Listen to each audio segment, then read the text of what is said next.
Welcome everyone to another episode of Nexus Esports Edition. We're here talking about Smite, and we have a distinguished guest with us, which is Smitten from Gank Hi. First Gaming. Hello, how are you? Hi. I'm doing great. How are you? I'm doing good. I'm doing good. Firstly, before we get into Smite and Gank First Gaming, and Mhm. let's talk about you and your history with video games and esports. When did you start? I've been a gamer ever since I can remember. I really started playing like the SNES whenever I was like 7. Pretty much played consoles mostly through my life. Whenever Warcraft came out, I tried that out, but I'm not very good at strategy games, so I kind of dropped it, went back to consoles. But started doing PC gaming again as soon as I started dating Soapbox, and he got me hooked.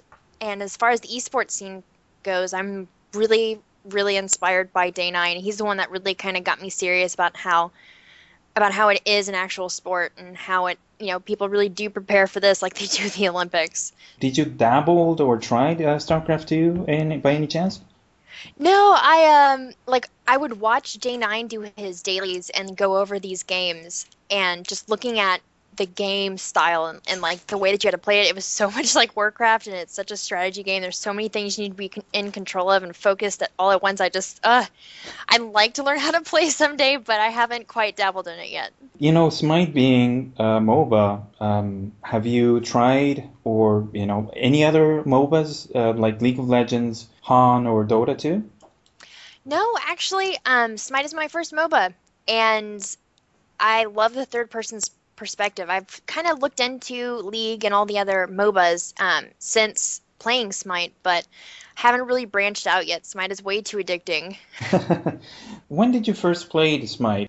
Yeah, it was a closed beta whenever I got in. I started playing, I believe it was either early or mid-December last year. So, um, just started playing it then, and literally I dropped every game I was playing in order to play Smite more. It was No. just that much fun. And what was your first impression? Like you being, it was your first MOBA, and MOBAs in general have a very, interesting type of gameplay. It is a team effort, and Smite is actually a very unique MOBA on top of that. So, what was your first impression? Definitely. Was it daunting at first? Oh my gosh, very much so. Soapbox again, he's the one that got me into Smite. He was like, "Come look at this game," and I wanted to play it so bad. I was playing World of Warcraft at the time, and all I would do is I would PvP. And so like the Smite had just had such great appeal for me. So I tried it out and I did like 10 or so like solo practice matches prior to my first match. And like I still remember that first match like so vividly. Like I remember going in the God loading screen and my heart was pounding. I was so nervous. And as soon as we got in, I told everybody, I said, "Hey guys, I'm new. I've never done this before, so forgive me if I make any mistakes." And much to my surprise, everyone was really helpful and like really supportive. And like throughout the whole game, they were kind of like giving me tips on like what I need to do and I need to stand back here behind my minions and like things like that. And I was so impressed by like the people that were in that game with me that it just made me love Smite even more. And how do you feel, about the community in Smite? It is like I go on about this all the time, but Smite is literally one of the best gaming communities that I've ever been a part of. Everybody is so supportive. Like every once in a while, you'll get those buggers, but like most for like overall, it's so supportive and so helpful and everybody's just, everybody loves the game and everybody wants everybody else to love the game. So it's just amazing. I'm so grateful to be a part of this. From December to now, what do you feel your gameplay is? Like, I know you're not a professional gamer, but still, as are Not at constantly, all. making your YouTube videos and whatnot, and also Smite has undergone some very huge changes because of the Mhm. patches and whatnot. How do you feel you are now with your gameplay? You think you're, like, I guess you have improved a lot, I assume. It was a it was about beginning of March whenever I had like finally decided that I've got the basics down. Like I know what buff camps are, and I know to, stay behind my minions for the most part. And I got the basics down. It's like still to this day, like something that I'm working on is my decision making as far as as being in game. It's like when it's a good time to go for buffs, or when it's a good time to go back and buy, or things like that. So I would say that I'm definitely not where I want to be as a player. And by doing these videos, it really helps me to kind of identify my errors and improve them. First and foremost, what is and who is Gank vs Gaming? Gank First Gaming is me and my partner Soapbox, and that's it. And we just recently acquired another admin. His name is Zuzerman, who's been helping us out with our Facebook, and making sure that people get responded to, and just helping us out a lot as far as like the back stuff. But it's just like a three-man team, and Smite is our main focus for our channel, but we are definitely wanting to branch out and do reviews of other games, or like even do maybe a fail series for like Dota or something like that. That's definitely something that we're thinking about, but right now we're just so enamored with Smite that it's on our to-do list. Let's just say that. Nice.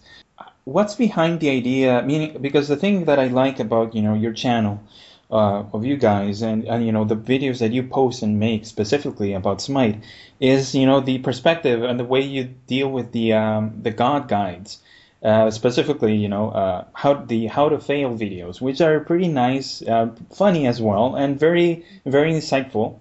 So let's talk about that. What's the idea behind your how to fail videos for Smite? Well, it actually started, this all kind of happened not on accident, but kind of on accident. Soapbox has been my mentor for Smite. Like back in December, like he would sit next to me while I was playing games to like say, hey, do this. And he would just kind of coach me, be my backseat gamer, if you will. And so that was working out really well. But he got a full-time job a couple weeks later, and so I was kind of left there, and I just felt all alone in the world. I was like, I don't know if this is a good idea or not. So to kind of compensate for that, we started recording our matches, or recording my matches, so that whenever he got home, he would, help me with my thinking during the game, saying, okay, this was a good idea, this was not. And like we just started laughing so hard at the mistakes that I was making. They're the most obvious, ridiculous mistakes. And we were like, hey, like this is actually, we're enjoying this. Maybe other people might too. Maybe, people learn something from it too. So that's how it all started.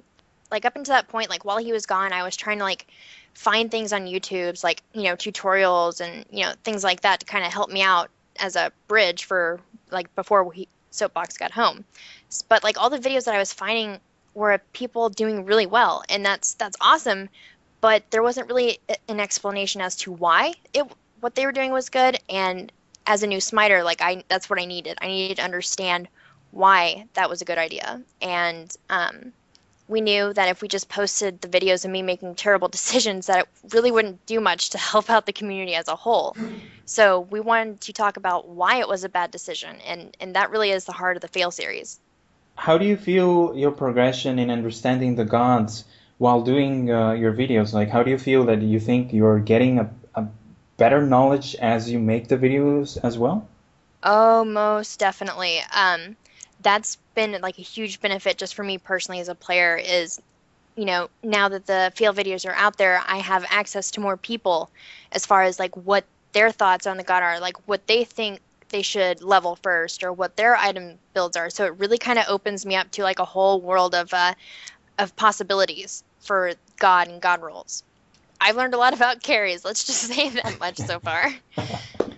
Yeah. So taking that into account, of the knowledge that you already have by following the esports scene in general for such a long time, how do you feel Smite is in the esports scene? I mean, honestly, I believe that Smite has the potential to be the sort of presence in the esports scene as League of Legends or even StarCraft is. I think it'll be interesting to see how the game develops once it's out of beta, and we can start seeing how they're going to handle teams outside of North America. Because honestly, at the moment, NA can't carry an esports presence, I think, and that's just my opinion. Like, we're going to need to involve a lot more people. Do you I mean you mean specifically because there are not many tournaments or sponsors that would sponsor? Not so much about sponsors. I know that they're having a lot of problems with like the access that different like EU teams, for example, get access to these tournaments, like the You mean the seeding. That's servers? right. Oh, Yes, the yes, yes, cities. yes, yes. Is there anything else that you see that it might be lacking or that you would like to see in the esports scene? There is one thing that I would absolutely love for Smite, and this would help not only me out, but I think a lot of the community. You know how in StarCraft 2, like I don't play, but Soapbox does, so I know a little bit about this. Like whenever he plays a game, he can then go back and watch his game and see, where he can improve upon because all the files or all the games are recorded locally on his computer. And Yes. that is something that I think is absolutely crucial for Smite to have because as of right now, everything is stored elsewhere and only there's a limited number of people that actually can go back and see their games and usually it's the pros or casters and things like that. So I think that if everybody had the option to have it locally stored on their computer, everyone would definitely utilize it and get Yeah. better from it. Yeah, that's a very good point, actually, and that's one thing. Like, for instance, for this interview, for the video, I wanted to record, some gameplay footage from the spectator point of view of your matches, and I found a couple, but just a couple from your gameplay history because, a new patch came, because, Oh, my favorite Neja thing. came along, and all the other recorded matches from that previous patch are erased. And Hmm. that's a problem that they haven't fixed. So yeah, I completely agree. Yeah, no. Is there Hmm. anything that your guys, or you specifically, are working on towards like a new content besides, the how to fail videos? Anything that you would like to share with us, maybe? Actually, we do have a couple different series in mind for the channel. We've got some things in the work, and I'm so excited about it, but I can't give it away because it's too good, and we want to make sure that it stays that way. I'm just No, so it's fine. It's fine. No, no, no, it's fine. we It's have totally fair. It's totally fair. No, yeah it's fine. we've got a Oh, lot of really big plans for the channel, and another thing that we're doing this weekend is we're going to be promoting other channels that we think aren't getting the attention that they deserve. So that's a video that we're working on right now, actually, and it should be out tomorrow. But there's so many different content creators on YouTube that I feel don't get the attention they deserve. I mean, these people are putting out great content, they're interacting with their viewers, and that's absolutely crucial for a community.